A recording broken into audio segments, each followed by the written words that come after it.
কবির দলের সঙ্গে এই আপনার জোট করতে পারছেন?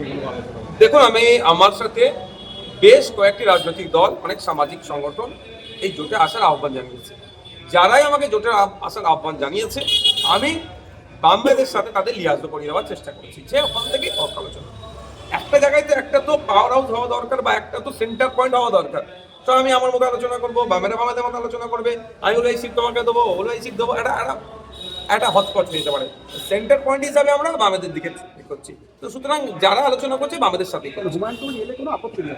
দেখুন, সে প্রশ্ন তো অনেক থাকছে। এখন আমরা যে আলোচনাটা এখন বামেদের সাথে করছি, আগে আমার দিকটা ক্লিয়ার করে নিই।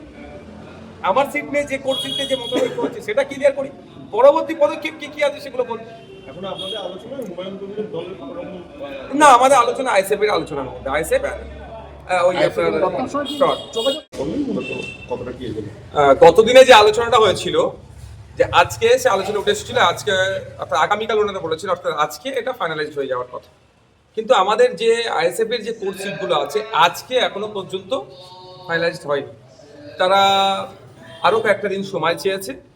আমরা আমাদের অবস্থান ক্লিয়ার করে এসেছি যে আমরা প্রয়োজনে অনেকটা স্যাক্রিফাইস করতে প্রস্তুত আছি, সেটাও বলেছি কোথায় কোথায় আমরা ছাড়তে রাজি আছি। কিন্তু আমাদের কোর্ট সিট আমরা কোনো মতেই ছাড়তে পারবো না। তো দু একটা দিন টাইম চেয়েছে, বৃহত্তর স্বার্থের কথা মাথায় রেখে আমরা আরও কয়েকটা দিন অপেক্ষা করছি। কোন কোন সিটগুলো বিশেষ করে দেখুন, সেগুলো যখন আমরা পাবলিক ডোমেনে নিয়ে আসছি না, আমরা টোটাল এই জোটের অবস্থানটা একটা দিন তো ফাইনালাইজ হবে।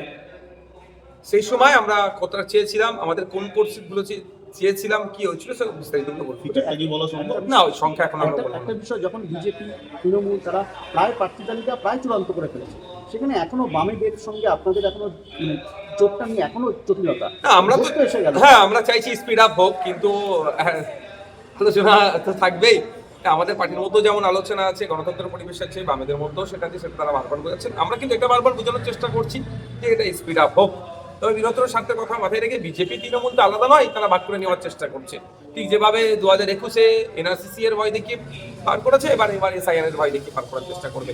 তো আমরা তো ওই রাজনীতি করি না, আমরা মূল্যবোধের রাজনীতি করি। মানুষকে শিক্ষা, স্বাস্থ্য, কর্মসংস্থানের যে বেহাল দশা বাংলা, তার পরিবর্তন করতে হবে। একটা শিক্ষিত ছেলেরা একটা চাকরি তুলে দিতে হবে। শ্রমজীবী মানুষের শ্রমের মূল্যায়ন হচ্ছে না, কৃষকরা উৎপাদিত ফসলের দাম পাচ্ছে না, হসপিটালে গেলে সরকারি ট্রিটমেন্ট পাচ্ছে না, আপনার স্কুলের টিচার না। এই যে অব্যবস্থা চলছে, এই অব্যবস্থা পরিবর্তন করার জন্য স্যাক্রিফাইস করছে। আরেকটা বিষয়, যে মানে সমস্যাটা কোথায়, মানে সিপিএমকে নিয়ে নাকি শরীরকে নিয়ে? না, ওটা পার্টিকুলার ব্যাপার না। আমি বামেদের সাথে তো আমরা জোট করতে এসেছি, বামেদের সাথে কি আলোচনা হচ্ছে সেটা বলছি। বামেদের সাথে যে আলোচনা দাঁড়িয়েছে সেটা হচ্ছে আমাদের কয়েকটি কোর্স, আমাদের যে কোর্ট সিটগুলো আছে সেইগুলো নিয়ে এখনো ফাইনালাইজ হয়নি। বাকি সিটগুলোর অনেক একটা অংশ ফাইনালাইজ হয়ে গেছে, বাকি যেটা আছে সেটার জন্য আমরা অপেক্ষা আছি। সেই সংখ্যাটা এখনো বলছি। কবের মধ্যে মোটামুটি আশা করতে ওনারা একটা দুটো দিন টাইম চেয়েছে, আর কয়েকটি দিন টাইম চেয়েছে, হলেই হয়ে যাবে। তবে আমরা আশা করছি যে আমার এইটা 2 দিনের মধ্যে উনি করে দেবেন। আরেকটা বিষয় দেখা ছিল, গতবার আপনারা যেখানে প্রার্থী দিয়েছিলেন ফরওয়ার্ড ব্লকও দেখা যাচ্ছিল সেখানে প্রার্থী দিয়েছিলেন। এরকম কি না, ওইগুলো তো হবেই না, এবারে হওয়ার কোনো প্রশ্ন আসছে না। এক নম্বর কথা। দ্বিতীয় হচ্ছে, এই জন্যই তো এত আগে থেকে আমরা শুরু করেছি। আইএসএফ এত আগে থেকে কেন জোট শুরু করেছে, যে এই জন্যই যে গতবারে যেই জায়গাগুলো ফাঁক করছিল, বা প্রচারের ক্ষেত্রে বুথ স্তর পর্যন্ত নামানোর ক্ষেত্রে যে সমস্যাগুলো ছিল, আর না সমস্যার সম্মুখীন হতে হয়, এই জন্য আগে থেকে আমরা করছি। হুমায়ুন কবির বারবার বলছে যে তারা একবার এখানে আলিমুদ্দিনের সঙ্গে তারা আলোচনা করছে, কথা বলছে। অন্যদিকে আপনাদের কথাও বলছে যে আপনারা যদি চান তাদের সঙ্গে হাত মেলাতে পারেন। আপনারা কি ভাবছেন, এবং জোট দিয়ে এখানে হুমায়ুন কবির দলের সঙ্গে এই আপনার জোট করতে পারছেন কোনো আলোচনা? দেখুন, আমি আমার সাথে বেশ কয়েকটি রাজনৈতিক দল, অনেক সামাজিক সংগঠন এই জোটে আসার আহ্বান জানিয়েছে। যারাই আমাকে জোটে আসার আহ্বান জানিয়েছে, আমি বামদের সাথে তাদের লিয়াজ করিয়ে দেওয়ার চেষ্টা করেছি, যে ওখান থেকে পথ আলোচনা। একটা জায়গায় তো একটা তো পাওয়ার হাউস হওয়া দরকার, বা একটা তো সেন্টার পয়েন্ট হওয়া দরকার। তো আমি আমার মতো আলোচনা করবো, বামেরা বামেদের মতো আলোচনা করবে, আমি ওই সিট তোমাকে দেবো, ওই সিট দেবো, একটা হটস্পট হয়ে যেতে পারে।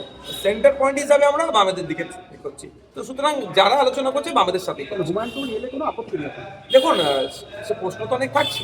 এখন আমরা যে আলোচনাটা এখন বামেদের সাথে করছি, আগে আমার দিকটা ক্লিয়ার করে নিই।